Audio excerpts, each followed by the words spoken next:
Hey everybody, welcome back to another episode of Dadcast. I am your host, as always, JP, and joining us, as always, is the man, the myth, the growing hair legend who is very tenacious at what he does, Mr. Nick Martin. What's up, good sir? How much, man? How you doing? Oh, it's hot out. We finally got a heat wave where we live, and yeah, it sucks. In my multi-million-dollar studio, doesn't have AC back here, so it's getting a little warm up in here. Oh man, poor guy. Yeah, we'll get through it. We had to go buy a pool this weekend. Yeah, I saw that. We'll talk about that during the episode. Let's get to some introductions, man. Joining us today, man, I've been looking forward to this one for a few weeks. We've booked him out, over a month ago. And finally, that day has come. He is a two-time, well, he may be a more than a two-time champion, but I guarantee you he's a champion in Division 4 and Division 2 NASCAR Series racing. But most importantly, today, this man is a dad like he is every day. Please welcome Brian Obiedzenski. How are you, sir? What's going on, fellas? JP, Nick, thank you so much for having me on the show.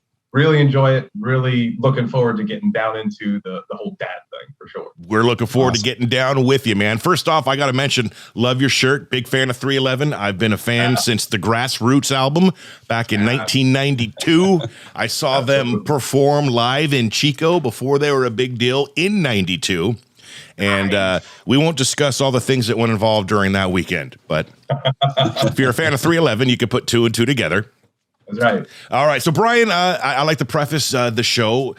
You are a fan. You've mentioned that you have watched a few, so I think you know what's coming. But let me tell you first off that we try to talk all things dad. Occasionally, we do go off the rails. And by occasionally, I mean pretty much every single episode.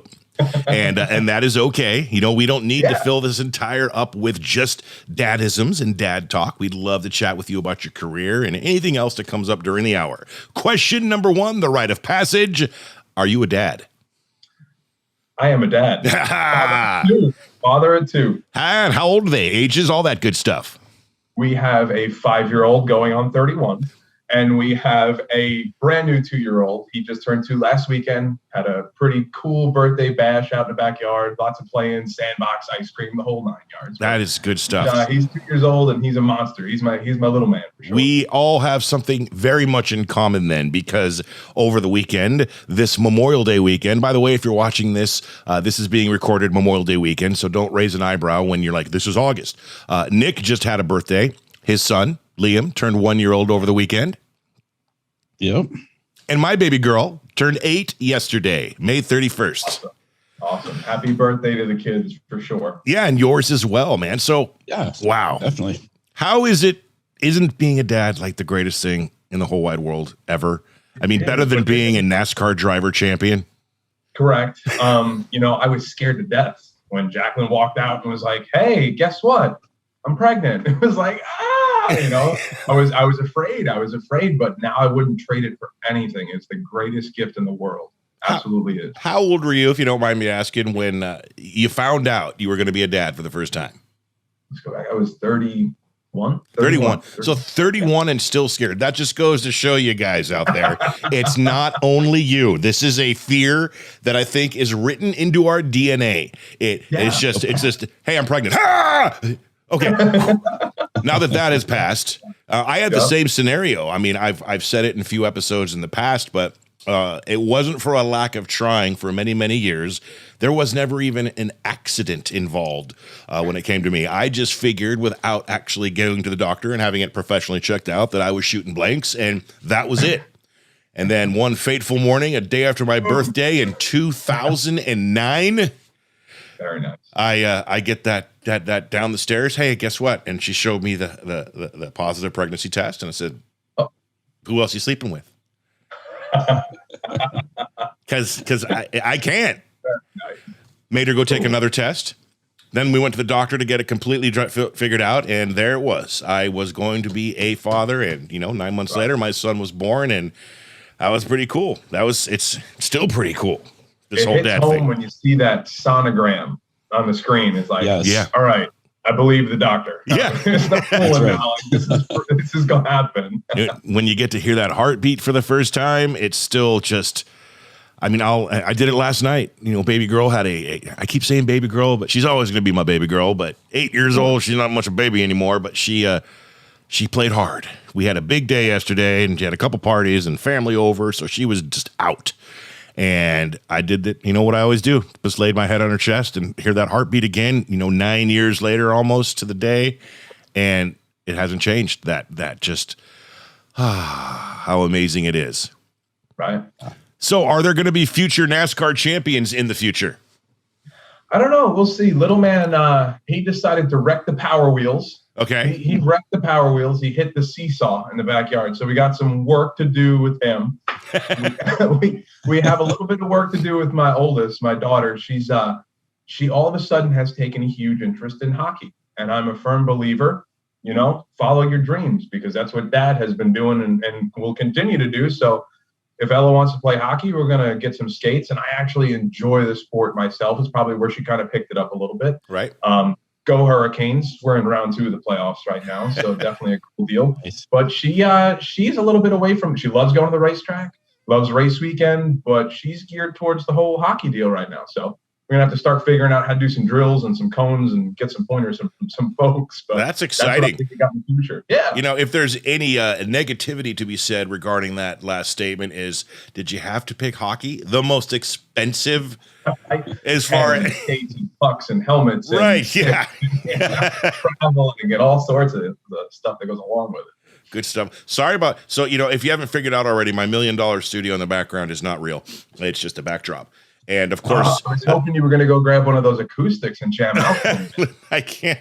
It's just out of reach, man. Just out of reach.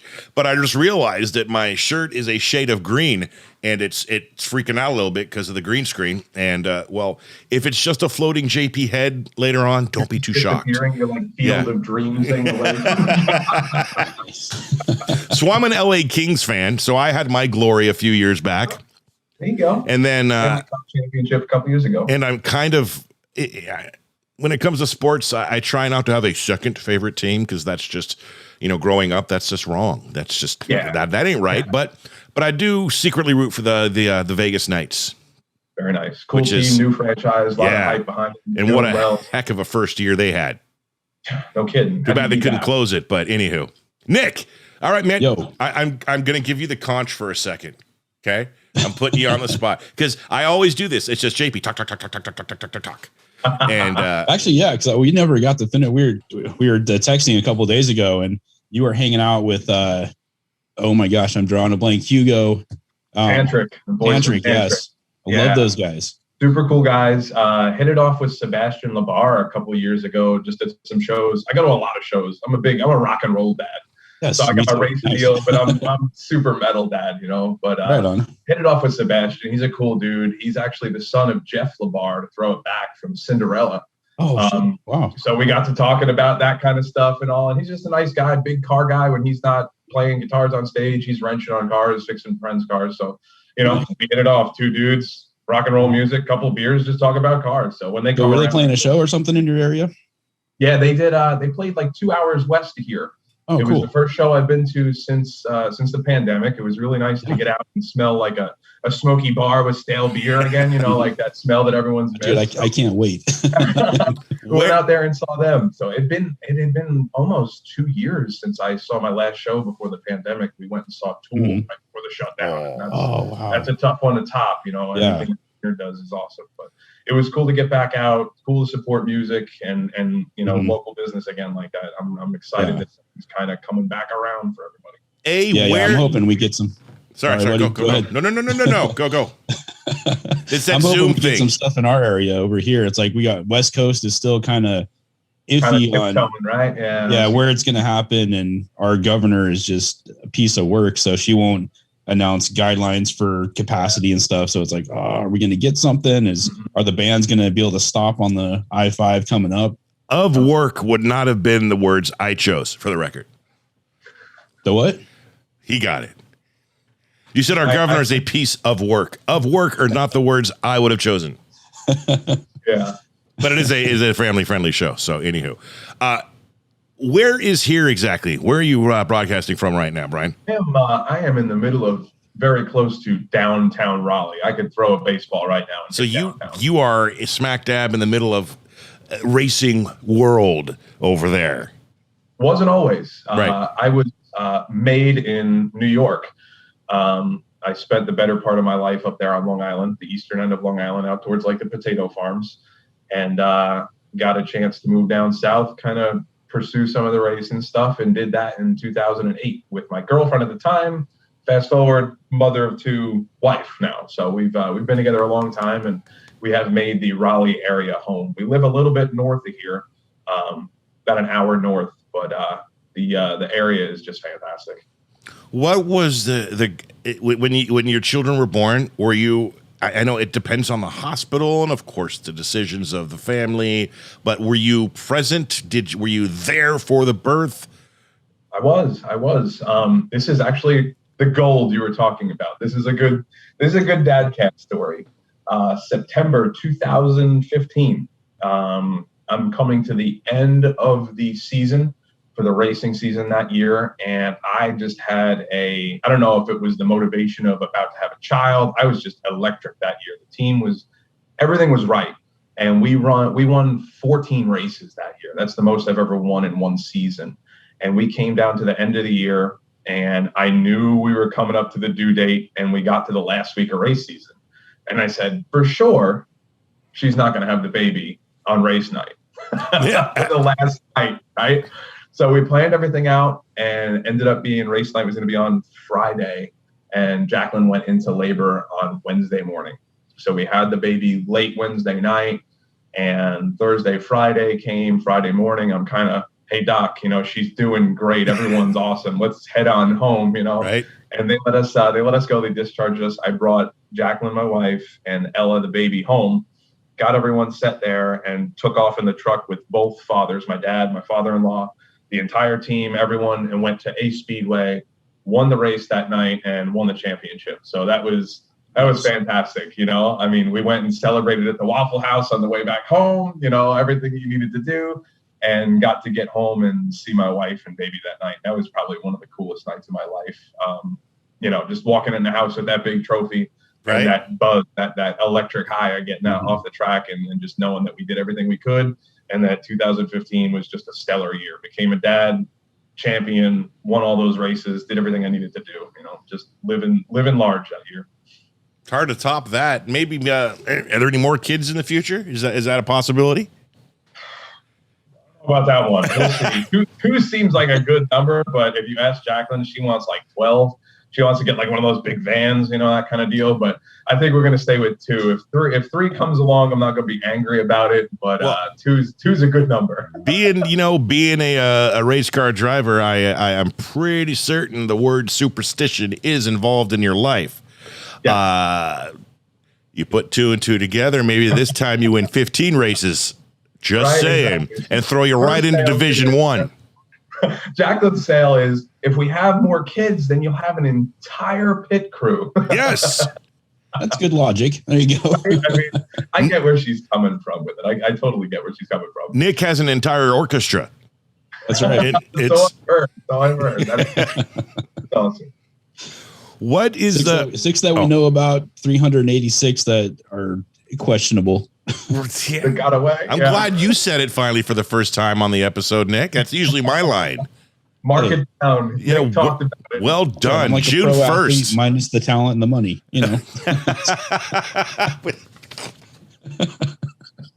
You could be more accurate. I'm just saying. No. What? So 5 and 2 just had the birthday, right? Those are the ages. The 5-year-old is the boy. Girl. Ella Jane. 2-year-old's the boy. He's Grayson. Yep. Grayson. I love that name. I had a Mr. Grayson in high school. Joseph. Grayson. Have you experienced? They're still young, so there's a lot more. You could actually ask the questions of us when I'm through with what I'm about to mention, because I bet you they might have one. But have you experienced yet the dynamic that is the difference between raising a daughter and a son yet? Yes. Talk to me. Explain. Ella is coming to the end of preschool. She graduates this Thursday. Really excited about it. You know, I'm planning on bringing her flowers and taking her for ice cream, doing the whole thing. You know? But the difference between her just even a couple months ago versus now, she's really coming into that girly, I want to wear this dress for graduation. She knows it's an event.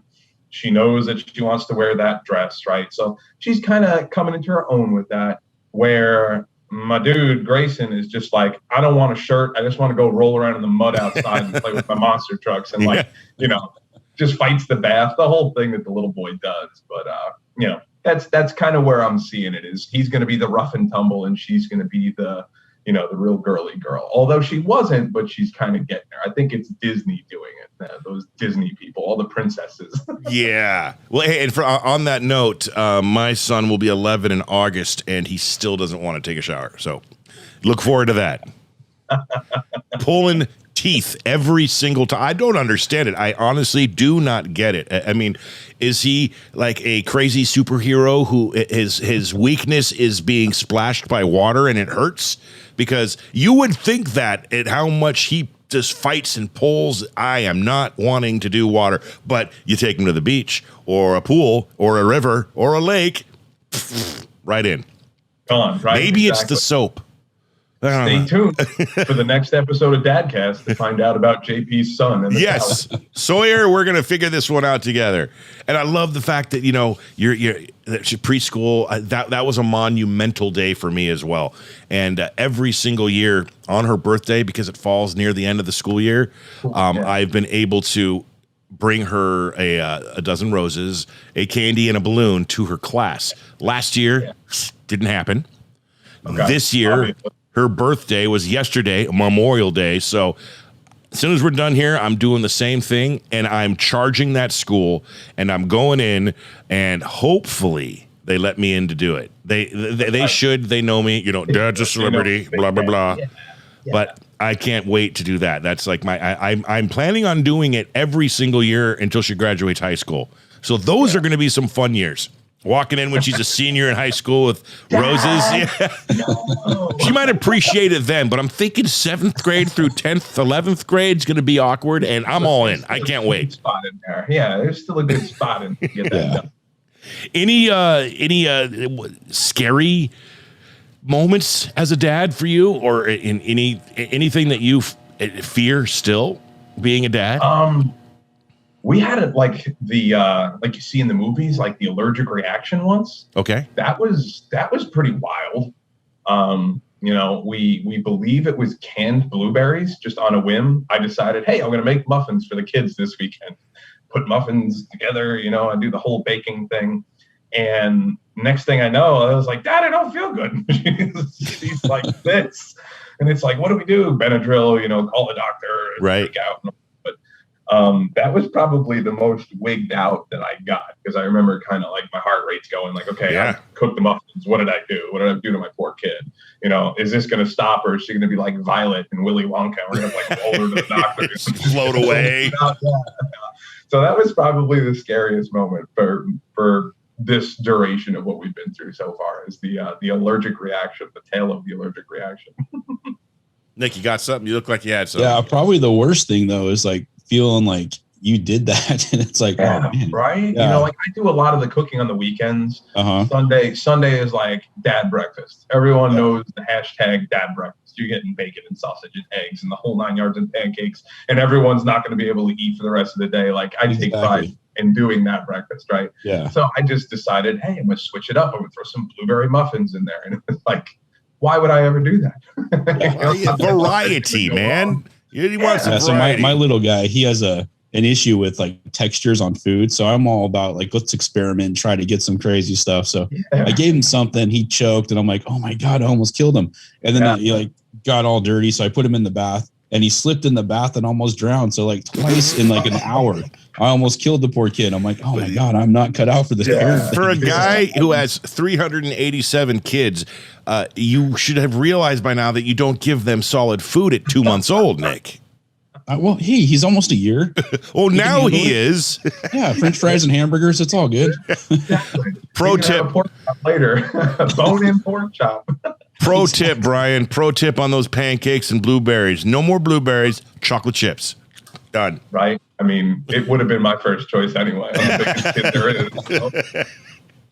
Man, it is. Look at this. Look at this. I'm glistening, you guys. Sweating. What's like a sparkly vampire, out there?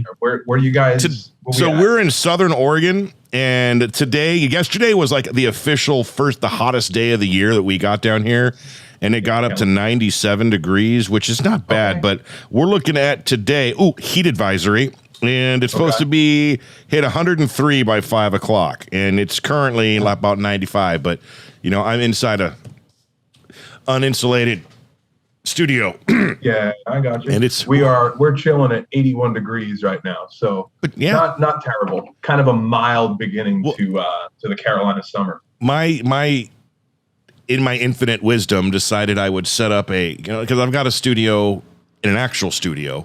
Indoors, AC, proper. But like I said, infinite wisdom, I'm going to set up the secondary Zoom one so I don't have to go to the studio every single time in my garage, which doesn't have AC in it. Yeah, exactly. It was fantastic till 2 days ago, right? Yeah, right. Now I need to rethink it. Wintertime, I can throw the heat on or the heater on, no big deal. But today I need to think of maybe get a fan and hopefully it doesn't ruin the audio experience, but we're gonna push through. It's just fine. I'm not sweating through the shirt yet, so I think we're good. Man. Got that weekend at Bernie's pool. You can come over and jump in with me.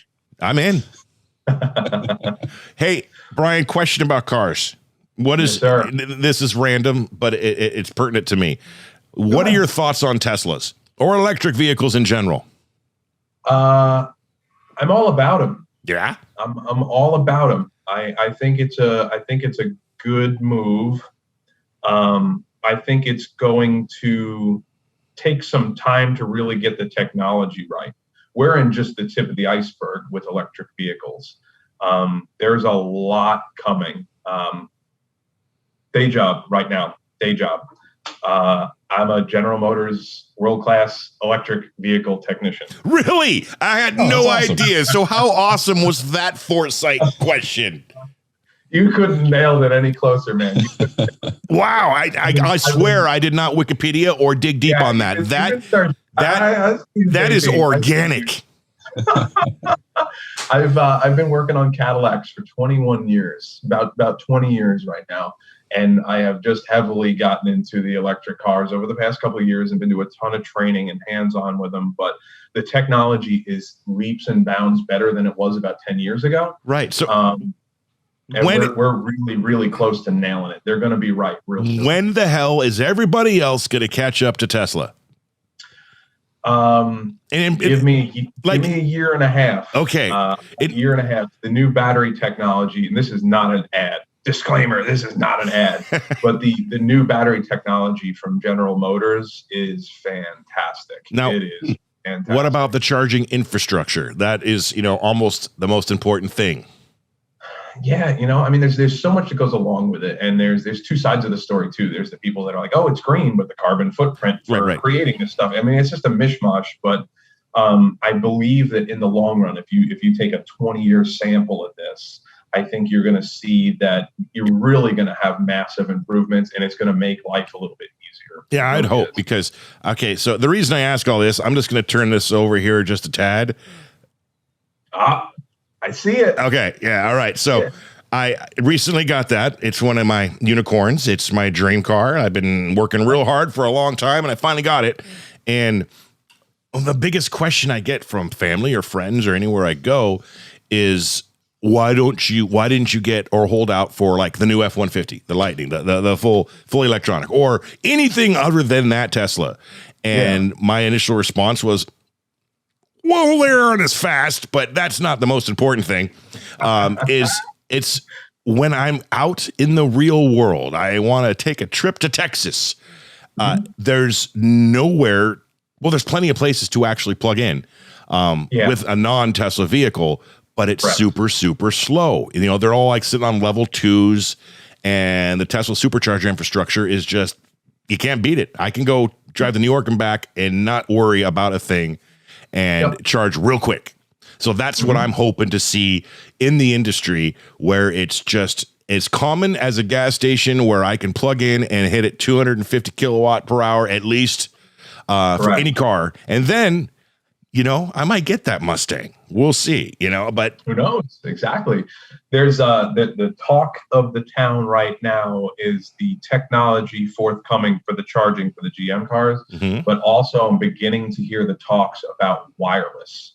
So park over the top of a charging pad, just like your giant phone. You're going to put your giant phone in the garage and wireless charging mat on the garage of your floor and never even touch a cable. So like I said, the technology is so new. Give it a couple years, and by 2023, 25, you're going to see some wild stuff in the car industry. I just thought of $1 million idea as you told me that. Go ahead. And so anyone watching this or listening to this video in the future, when the wireless car charging pads are available, help me out with the cover, the custom cover for your charging plate. We can make millions. Dadcast. Yeah, there you go. Exactly. That's it. Yes. Or, custom, whatever you want. That's it. Exactly. Wow, that's so amazing. That's a cool job you got there, man. That's heck. That's really cool. I could diverge off the whole dad thing and spend the rest of our time talking just about that, but I'm gonna pump the brakes. I tell Nick to pump the brakes all the time. I'm pumping my own brakes right now because it's so exciting to me. And I don't even have the fast one. I got a used mid range, and it's gets you where you got to go, man. And it still gets me there so freaking fast. I'm a muscle car guy. I'm a muscle car guy through and through since I was born and bred. I don't care if it's a Camaro, it's a Mustang, it's a Vet. If it's fast, I'm in. And I bet you can relate to that. And a lot of dads are. Flip back to the episode with Ben Carey. Those guys are some muscle car guys. Yes. Right? Speaking of Ben Carey, he was there, but he really wasn't there. We gotta have that was the multiple. We had Brett and Ben. Yeah. We need a solo. Ben, you watching? I am totally using Brian's time to hire you and to convert you. We need a solo hour with Ben Carey and Brian Ellis Monroe. We'll take both of you. I got a great Ben Carey story too, and it's so funny that I just stumbled upon that episode too. I was like, check this out. So we go every year. My sponsors bring me to SEMA in Vegas, big car show. Right. I do some stuff where I sit and sign some photos and, talk to people about some of the stuff the sponsors offer. And one night, me and my wife decided we're going to go out to dinner. We went out to Gordon Ramsay's joint, had an awesome dinner in Hell's Kitchen, started walking around. And one of my friends in the rock and roll world told me about the barber shop. So I'm like, all right, cool. Nice. I go see the barber shop. I go in there, I kind of make my way to the back. I get into the bar. And I'm like, wow, this band is pretty good, but I think I know this guy. Like, I'm pretty sure I know who this guy is on stage playing guitar. Turns out, I believe it to be Ben Carey that night, but I was a little bit, I had a good time in Vegas, so we were sitting there just listening, But it was, man, that was a lot of fun going to that place. That was a really cool joint. Well, yeah, Ben's a good friend of ours. He's actually one of our managers of Dadcast. Didn't know if you knew that, but. Man, I am confident enough now where I can say if you are in Vegas anytime in the future, I can arrange myself to be in Vegas as well, and Nick. And a simple text or a phone call, and you, sir, are in at the barbershop, and we are going to have a good time. No problemo. And, we'll do the introductions before we start the drinking. We can even learn some really crappy rock song and sing with them. Yes. Hey. Yes. Oh, we gonna do karaoke night? Is that what we're talking about? We should do it. Yeah, dude, I'm in. I will hop in that car right now. I'm kind of into. Sounds like a good night that I have in my future. When do you see yourself in Vegas anytime soon? Let me backtrack. Are you off season right now? I am mid season. Earlier this year, I had a fairly bad crash at a racetrack. And I'm kind of just getting my body back together, but we're headed back to the track next week. Shameless plug, the Halifax Insurance 250, South Boston Speedway is where we're headed. Tickets online, watch it online, the whole 9 yards. But first race back after a pretty wicked wreck in March. So I'm excited to get back. Unfortunately, we're out of the points this year, but it was definitely take care of yourself kind of year. After you smash the wall at about $110, $120, it kind of I've seen in places they shouldn't be. I've seen Days of Thunder so many times, so I get it. At least I think I put myself in that scenario. Are you? Is there any hesitation at all to put yourself back in that seat? I did another show. I think it was either Wind Tunnel or PRNs at the track, and I was asked the same question. When I was younger, I should have kept it to Dad's. No, you're good. You're good. It's a great question because it's something that every racer doesn't want to admit. There's only a few of us that will admit it. Right. But when you're young and you're in your late teens, early 20s, nothing matters. You're invincible. The walls and cars and fires and wrecks don't matter. And I feel like when I was younger, I took more chances. Where now that I've got 2 kids and a wife and a family and dependencies around me, that I do race differently. I wish I could find a way out of that, but I can't. It's a difficult position to be in, to be able to. Okay, we're coming down to the last lap, and I can throw this thing 3 wide, but I may end up upside down on fire in the parking lot for a trophy and a couple $1,000s, or I can play it cool, bring it home in second place and not have to work on the car all week, spend more time with the family, not be hurt, not have to recover, get IVs, all that kind of mess. Yeah. But it really, you feel it, but there still is that driving passion that I want to do the best I can for my sponsors. I want to prove to my kids that you give it your all, you never quit, so there's a lot that it's like a seesaw back and forth of what I'm feeling, what I'm doing lately, but I can feel that the career might be on the wind down. I enjoy it. It's all I've done for so many years. I've been blessed to win 48 races. I'd love to hit that 50 and put on a Hawaiian shirt and grab a surfboard and call it quits, but I don't know. I don't know when that point is, but that's a great question. There's comes a point in time where you start feeling like you're not being as aggressive as you used to be. For multiple reasons, and that's where you kind of got to weigh your options out. I can only imagine, though, that actually in the moment, that scenario, 1 lap left, second place, you can drop that hammer, and I think that takes over, right? It has to. I was at a stop sign the other day, and it took over. And it's just... Your heart rate's going. I mean, I work with a sports nutritionist because in the car, when you're in there for that long, you sweat like crazy down here. Inside of the car is about 140 degrees, 135 to 140 degrees, which I cook ribs at that temperature outside on Sundays. Yeah. So it's hot, so your mind is not right. And, your conditioning needs to be on point. So there's so much that goes on with that white flag. It just brings out the crazy in some dudes. So you gotta, you gotta be focused and stay in the moment. I don't know how it works with NASCAR and being called up, et cetera, but I'm gonna propose a scenario to you. It's 3 years from now. Your kids are 9 and 6, and you've been out of the game for a year, and your career's going great. Everything's fantastic, but you're called up to race Daytona or Talladega, Division I. Are you jumping back in? Yeah. I figured it's we're gonna go. Right.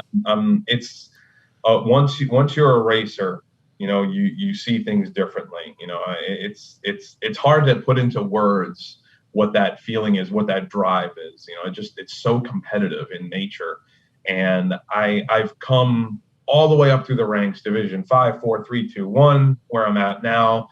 And I've had opportunities come for the truck series, for the Xfinity series. It takes a lot of funding. The funding aspect of the sport. You want to be good at baseball, you grab a bat and some cleats and you put in the time and effort, you're there. You're talking about millions of dollars to get to those points per week for some of these races that you see on TV. And that's where I feel like for me, it loses its luster. It becomes more the business of racing, right, versus the passion of racing. And when you go to some of these tracks that I race at, which are these regional NASCAR All-American Series races, you see the guys that are working the full-time jobs, that are dads, that have got family but have commitments, and they're finding a way to get to the track. That's the pulse. That's the heartbeat of racing in America, are those tracks in Idaho, North Dakota, North Carolina, Florida, Alaska. There's guys and girls all over the place giving it their all to get to the track and do what they love to do. Not that there's not passion in the Cup series and the Xfinity series and the Truck series, but there's a disconnect sometimes between the drivers and the crews and what goes on to make the car get to the track. And I think that's what I love so much about the regional series, is that it allows me to still be present all week. I'm not on a plane going to Pocono for the weekend, leaving on Wednesday, coming home on Sunday. Yeah. I'm home. When I go to the racetrack, we leave on Friday, or we leave Saturday, and we're home Sunday enough for dinner to hang out with the family. So that's what I really, really enjoy and feel that the regional series embodies. But that phone rings and everything comes together, and 2 + 2 is 4. Got me in. That's like we're there.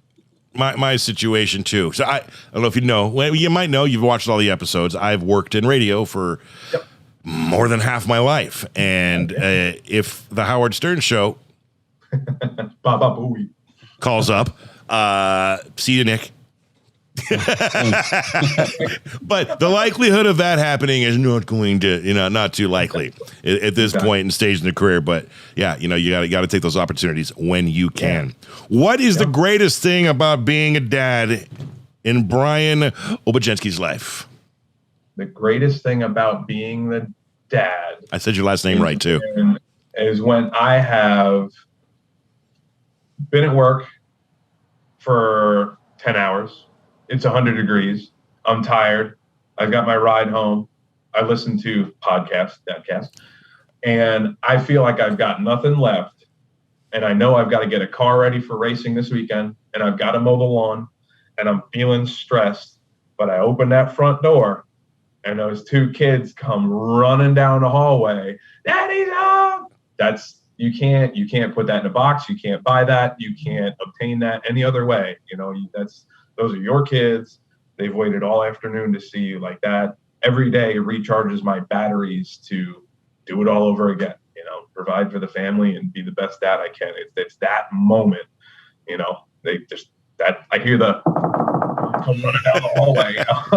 It's amazing how you get that second burst of energy too when that happens. You're like, oh my gosh, I can go again. Oh, it's just heavy, man. It's such a cool feeling. That's fantastic. Thankfully, you haven't hit the part where they hate you yet. So, it's an unjustified hate too. But just ask Nick; it's going to happen. It doesn't happen to everyone, and I may be really, really over exaggerating that statement, but it gets.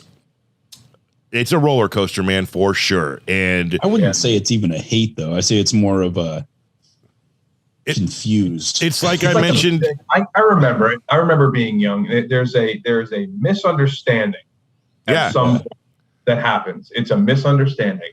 My dad, my mom love him to death, but there was a point somewhere in my 13, 14 year on Earth where all I knew was my guitar. And all I wanted to do was play AC/DC as loud as I could, and no one understood that. They knew what I was doing, and I knew what I was doing, but there was just that gap in years where it didn't work. And then all of a sudden, everyone wakes up one day, and everything clicked, and it was like, "Dang, I love you. Thank you for everything," and everything gels. So I'm hoping we get through that transition pretty quick in my scenario. I'm going on 3 years of that transition now, so it's not a quick. And goes, man. That'd be nice. The 3-year transition. That's a good band name right there, Nick. 3-year transition. Opening up for Metallica or something. Metalcore band out of Oregon. That's right. Featuring my angsty teen daughter who hates everybody. What is the deal with all these cores? There's metalcore, there's deathcore, there's blackcore, there's actually Christcore. I just learned about Christcore the other day. Oh, is that Christian metal? Christian screamo. Oh. Yeah. I was like, wow, that's a new term. Like an angrier Creed. Right. How could you get much more angrier than Creed? Right? Yeah. I mean, dude had his own prison. Come on. Where's my button? Somebody had to come up with a really bad dad joke. That was pretty much. Oh, I think Creed himself is just angry if you're listening to it. You got we don't need to get to the Nickelback talk either, Nick. Yeah. My lady made a heck of a point. You know, it actually knows my brother. We were driving along the other day, and Nickelback comes on. He turns it up, and I do one of those numbers because I just have to. You know, it's rite of passage. And he's like, "Hey, man, for such a band that gets so much hate, how come they've sold so many albums and made so much money?" I'm like, yeah. Mom. Secretly, everybody loves Nickelback. Come on. Everybody wants to go to Walmart, get some Axe and some douchebag jeans and listen to Nickelback. Like I said, off the rails. I've never had that, but I mean, if anyone did, I'm not. I've had Axe back in the day, but I've quit that for, 15, 16 years now. There was like a 6-month period. This morning. Yeah, I know. You smelled like it the other day. I'm going to step 2 steps back here and finish the point about the hate in the kids as they get older. Why is it that we, and your parents, my parents, his parents down the line, how come we haven't figured that out yet? The misconnection communication, because as you said, we were there. We grew up as teenagers and did it, and now we are the parents, and they're going through it. You'd think somewhere down the line, this path, the same pattern of stuff would have been figured out by now, and I think it's just you forget. Or you not necessarily forget, but you put it in the back of your mind and you don't bring it back forward enough as dads, as parents, even as moms, when it comes to that angsty teenager. That's, I just, I think more attention needs to be paid. And if done right, that stress, that hate can be alleviated a little bit until that moment when they wake up, like you mentioned, happens and everything is peachy keen. That's right. That's right. Yeah, there's got to be a way. There's got to be a way. Let's make that our mission. Let's get that word out. That's what Dadcast is about. We are trying. We went to Brookings over the weekend, Nick. Brookings is a beach on the coast of Oregon. So it's part of the extended birthday weekend for the daughter. And, of course, I met a guy, and he asks what I do for a living. And for the first time, Nick, it transitioned. You'll be proud of me for this one. You're going to love this. For the first time in the history of the life of J.P. Pierce, the first thing I said I did instead of working in radio, owning a radio station, blah, blah, blah, was I got a podcast. Nice. First time I've said that is my go-to, dude. So, anywho, so the guy, I told you he would be. Guys, we started talking, and obviously what the podcast was about. And he's like, yeah, I've got a couple of mean-agers as well. Mean-agers? Wow. That's a hashtag. Right? That's like right on the point. Mean-agers. And then, so let me ask you, what did you hear when I said that? Was it mean-ager? Or was it me-nager? I heard mean because that's what fit with me and my situation. But I didn't tell my lady about it. And a couple hours later, we're having dinner, and a perfect scenario happened. The teenager was doing something, and she walked by and under my breath, and my lady's on my arm, and I said, "There goes the me-nager." And she looks at me, and she's like, "That's perfect. She's such a me-nager." I'm like, "Did you hear mean or me?" So I went mean, she went me, and it's like a dual. It's a dual hashtag, man. Multi-meaning. Yeah. But right? Is it not? Head on nail, perfect scenario. Yeah, that's perfect. That's right up the alley right there. For Buckle up, Brian. It's coming. I hope not. Well, we'll revisit this. Hopefully, this podcast will be like on season 30 by then, and we'll bring it back. You're gonna have a little gray hair in there, and don't get me wrong, Nick. Look, it's fresh. Can you tell? Can you tell the beard? Just let it go. This beard is pretty much white, for the record, on any given day, and I just fermented again the other day, and it's looking fantastic. I look 10 years younger. Nice touch. I told you I'm going with the George Clooney, the distinguished beard. Well, yes, very. You got the wise man stripe in the middle. When this matches this, I will stop dyeing this. Okay, but the beautiful red just wants to stick around for a while. So. Yeah. Wait till the rest of your kids are teenagers or mean-agers. Is that where the white comes from? It happens a lot faster. I think so. Yeah. Pretty much. And my little 8-year-old, 3 years, that little sassy frass, I am scared to death of what 14 to 16 looks like with that one. because she's seen older sister.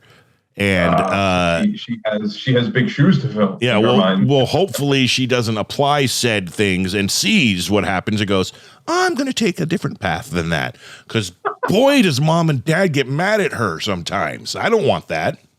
And I hate getting mad. It's just the worst, man. It brings you down. It sucks. I hate, and that suck at all. No one wins. No one does, but it happens. And even if you got to pick your battles, pick the battles. That's some good advice too that I've learned. Pick the battles. If it's, don't worry about the trash list on the floor for the 870,000th time. Yep. That's not a big deal. But if you snuck out the middle of the night and broke the screen off the window and you had to replace that, well, it's not the screen that's the issue, but that's what I'm going to make it as, so we can. Time for the talk. More of that. What has been if there even is one, the scariest, aside from the allergy, overall experience that you have as a dad? So I said best thing. What's the worst thing? Because there is. I hate leaving them when I do have to go leave for racing. I hate, and my wife too. I just hate leaving them because it's is the traveling and the racing, is it really that important that I have to miss time that I can't get back? And again, that's that crossroads I was talking about where, I want to be, I know this big race is coming up, and like there's one at the end of September, and it's probably going to end up being like a 4-day event at Martinsville Speedway, and like I got to be gone for 4 days. I hate doing that. Or when we go to SEMA, that's usually a week. We go to Performance Racing Industry trade show in Indianapolis. That's a week. So you add up all these couple days here, week here, week here. You get to the end of the year, it's like a month. I missed a month. You can't get that back, and that's what I'm afraid of, is just missing on that time that I know I'm not going to get back. I'm not getting any younger. The old adage as it goes, you can't make up for lost time. So that's probably the scariest thing, is the amount of time that I'm missing, because I feel like every time I turn back around and look at them, they're another foot taller and they're another year older, and I'm like, how did that happen? Creeping up on 40. What's going on? So, that's probably the scariest thing, honestly. I'd say bring him with you if you can, as often as possible. We do. Yeah. It's been tough. The COVID restrictions that NASCAR has gone through, very skeleton crew that you're allowed to have. But now that everything's kind of opening back up, we can get him back to the track. Little man really hasn't been to many races, where my daughter in her early years, like it was nothing for her to be hanging out in the pits playing whatever, because she just knew she's at the racetrack. Like until last year, this is funny, until like last year, my daughter thought that every dad had a race car in their garage. Like that every dad was just a race car driver, So like she's talking to one of her friends at school, and she's like, what does your daddy's race car look like? And the kid's like, what are you talking about? So he had to explain to her, no, not everyone's, some dads go fishing and some dads do this, or this is what our dad does, But it's the little things that make you laugh. My daughter said the same thing. She stayed the night at her friend's house, and she's like, wait, you don't have ding dongs? Hey. That's a fat joke, Nick. Come on. Get up with it. There it is. He got it. There it is. Nick, I'm back to being disappointed. There was a slight delay. Oh, it's the pregnant Zoom pause. That's what happened right there. Exactly. When are you? I'm curious. When are you when you hit the trade show in Vegas? What time of year is that usually? It's generally, and that's that gold that you were talking about, that missing time thing. For the first 3 or 4 years of Ella's life, I was never around for Halloween because it falls right on Halloween. Okay. I'm usually traveling on Halloween, and then the first day of November is when the show opens, and I usually have obligations the first 3 days, and then I usually hang around a day or so. Last time I went, I took my wife, and we stayed like an extra 2 days. She had never been. So, I kind of gave her the walking around at night, wine and diner, and, really enjoy the time with her, because she usually doesn't go. But it's usually that November time. What do you say, man? This year, Nick? Yeah, I'm in. Let's do it. But we bring the entire family. I know. Dude, what happened last time? You brought a single baby. If you bring mom and maybe another sibling or two, you can, older brother or sister can hang out with Liam. I think if we had like a teenager to hang out for a few hours at night, that would have been easier. But and then we take Brian around the strip was like scary. Yeah, it was. Yeah. We take Brian and the wife to the barbershop. Yeah. We take him to WS Customs because I guarantee the photo op that's right up his alley. Yeah. I mean, we'll do another podcast at WS Customs with Brian and Ben and Brian. That'll work. You in? Okay, we're gonna book that. I'm not even kidding. We'll bring Brian Lindsay out too. Yeah. Why not? And we'll rehash it. And Nice. That's right. let's do it from the inside of a shell of a car they're working on. For that terrible text message. Also, before we're getting close to the end of our time, Brian, but Gotcha. we're not that close. We're not close enough. It's not important. I'm wasting time right now. See, we are doing, and I know it's last minute, but you still fall into the category and the time frames of when we can do this. What time is that on the 17th, Nick?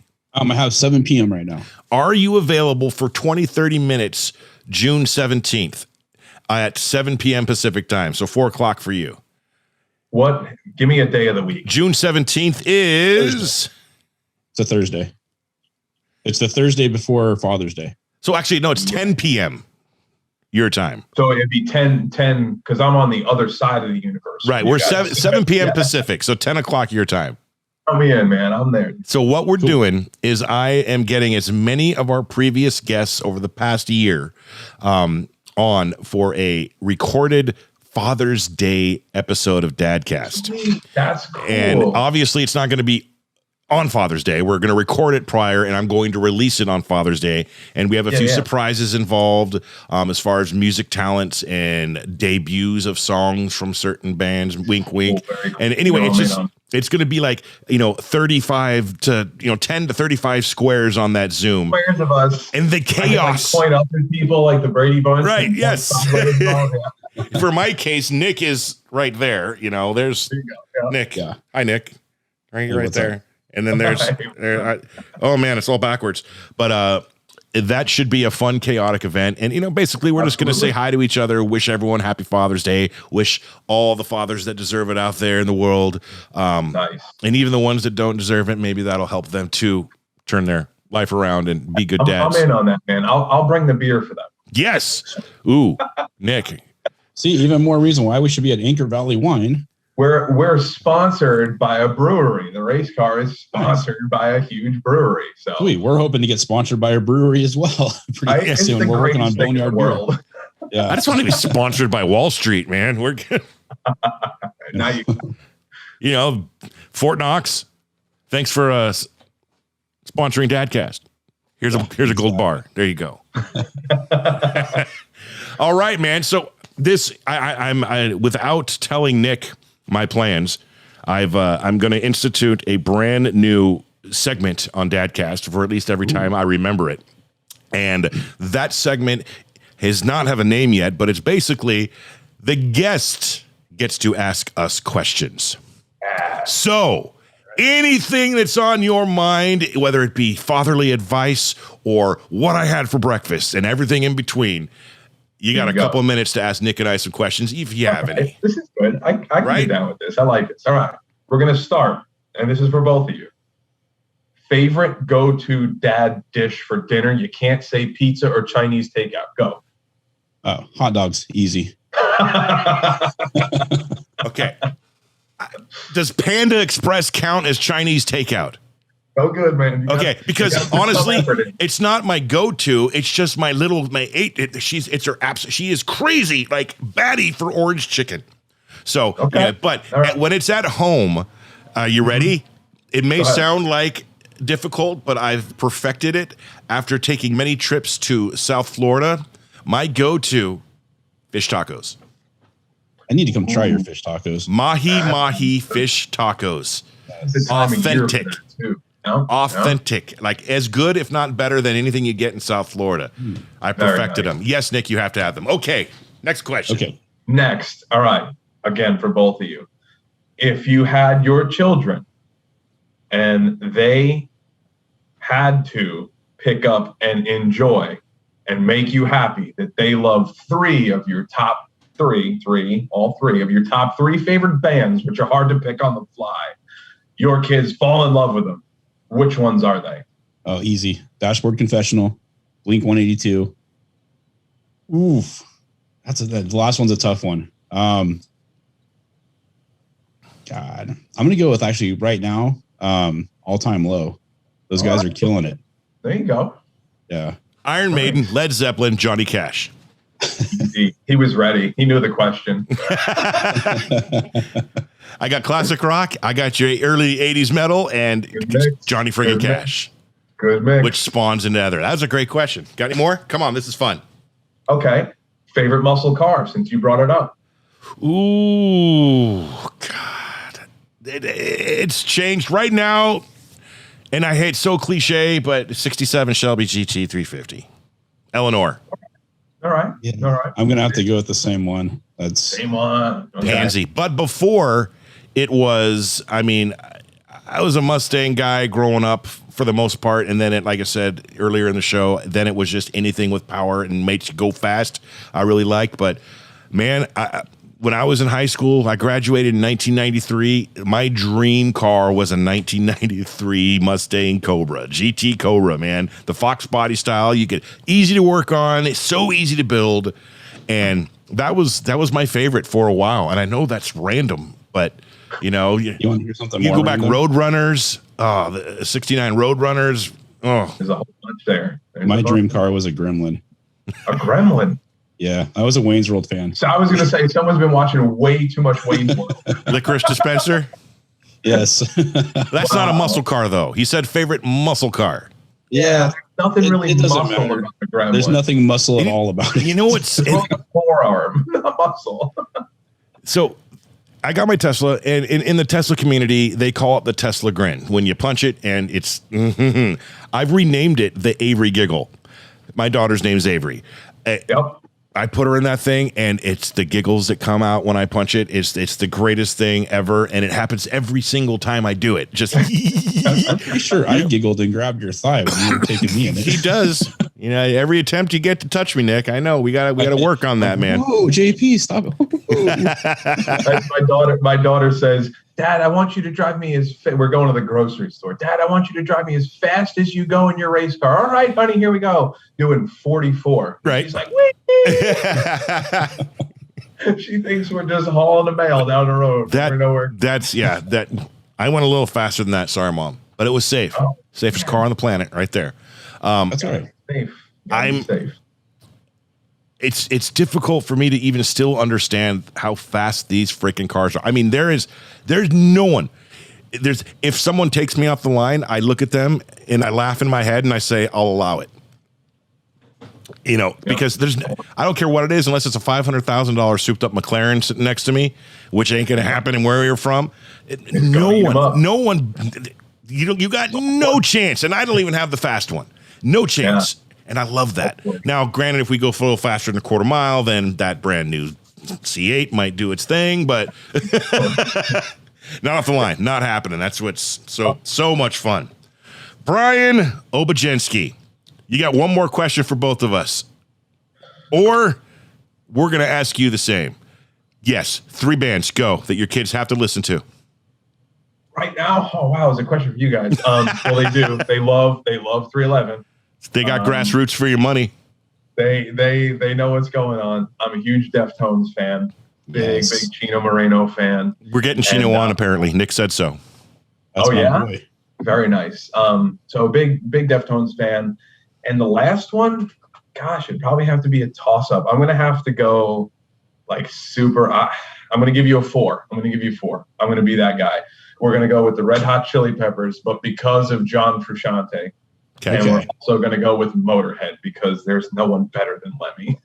God, rest in peace. I wish I had a shot of whiskey right now just for that moment. Absolutely. All right. And I've got one final question for you. Yeah. Completely undad related. Okay. What is the one thing that you, when you leave your house, cannot leave without, and it can't be your phone? Wow. Well, I mean, a wallet is a terrible answer because everyone's got to have the wallet. It's a valid answer, but I'm gonna have to. I can't say glasses because I can't see if I don't have them. But I'm a big watch guy. I gotta have my watches on when I leave. It's kind of just just the old school thing about me. I like wearing watches. So Good answer. Not an Apple Watch, not a digital watch. Just a watch. I'm going to share an answer with you that after I tell this to you, you're going to do what I did when I first heard it. Because the reason I asked that question is I've done so many interviews when it comes with like musicians and stuff on the radio. And that was one of my go-to fun questions that rarely gets asked.